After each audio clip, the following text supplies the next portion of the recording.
जयपुर से हमें मिल रही है, जहां नहीं थम रहा है पशु परिचर भर्ती में नॉर्मलाइजेशन का विरोध। पशु परिचर भर्ती परिणाम से बड़ी संख्या में युवाओं में नाराजगी देखी जा रही है। जयपुर के शहीद स्मारक पर पहुंचे युवाओं ने जोरदार विरोध किया, अपना विरोध दर्ज कराया। युवाओं ने बोर्ड की कार्यशैली पर भी सवाल उठाए हैं।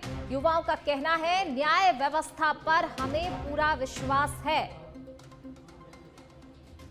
तो देखिए, यहाँ पर बड़ी संख्या में युवा पहुंचे हुए हैं। युवाओं ने बोर्ड की कार्यशैली पर सवाल उठाए हैं। पशु परिचर भर्ती में नॉर्मलाइजेशन का ये पूरा मामला, क्योंकि पशु परिचर भर्ती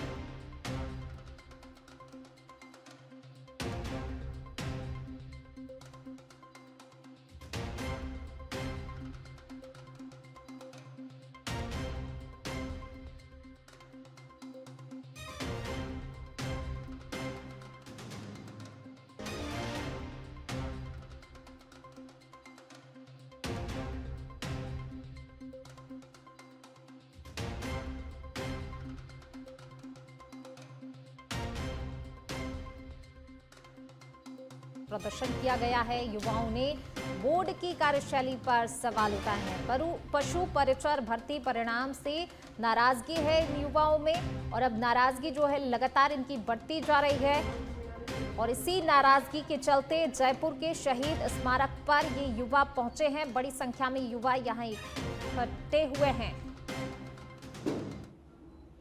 पशु परिचर भर्ती में नॉर्मलाइजेशन का विरोध लगातार बढ़ता हुआ जा रहा है। पशु परिचर भर्ती में जिस तरह से नॉर्मलाइजेशन किया गया, उसके बाद बड़ी संख्या में युवाओं ने इसका विरोध किया। आज जो कुछ युवा हैं वो जयपुर के शहीद स्मारक पर पहुंचे हैं। हम बातचीत कर लेते हैं। लगातार आप पहले बोर्ड पहुंचे, पूरे मामले को लेकर कोर्ट में पहुंचे हैं, आज शहीद स्मारक। जी सर, ये जो पशु परिचर भर्ती में जो नॉर्मलाइजेशन किया है, हमारा यही मानना है कि अगर 6 शिफ्ट में पेपर करवाए तो सभी 6 शिफ्टों से सिलेक्शन होने चाहिए थे। ऐसा थोड़ी होता है कि 2 शिफ्टों से सिलेक्शन हो रहे हैं और 2 शिफ्टों से बिल्कुल भी सिलेक्शन नहीं हो रहे। तो हमारी यही मांग है कि एक तो निष्पक्ष कमेटी का गठन किया जाए और इस रिजल्ट पे पुनर्विचार किया जाए। अगर कमेटी सुझाव करती है और उसके बावजूद ये अंतिम परिणाम होता है तो हमें स्वीकार होगा, लेकिन कमेटी गठित नहीं की गई है।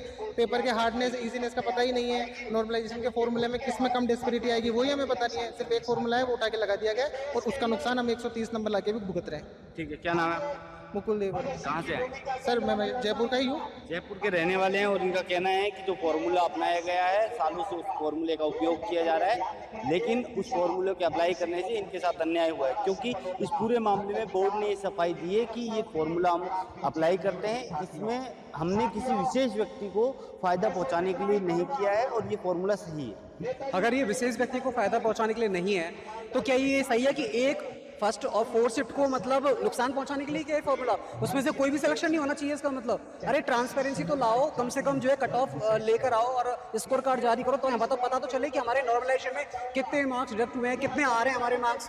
कोई ट्रांसपेरेंसी नहीं है, तो ये तो बिल्कुल गलत है ना।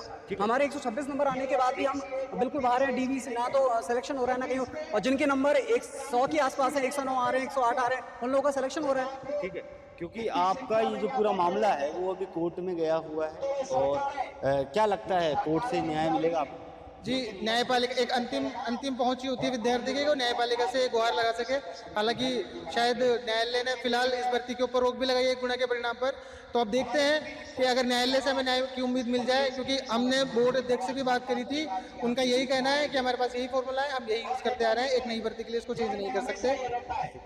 क्योंकि आने वाले समय में राजस्थान में चतुर्थ श्रेणी भर्ती बड़ी भर्ती है, उसमें भी नॉर्मलाइजेशन के कारण युवाओं के साथ ऐसा न्याय ना हो, उसके लिए लगातार जो है युवा विरोध कर रहे हैं। दूसरी तरफ पशु परिचर में जो नॉर्मलाइजेशन हुआ है उसका भी लगातार विरोध चल रहा है, क्योंकि अब ये पूरा मामला न्यायालय में है। देखना होगा इस पूरे मामले में क्या होता है। सहयोगी सुनील के साथ मैं कुणाल भटनागर।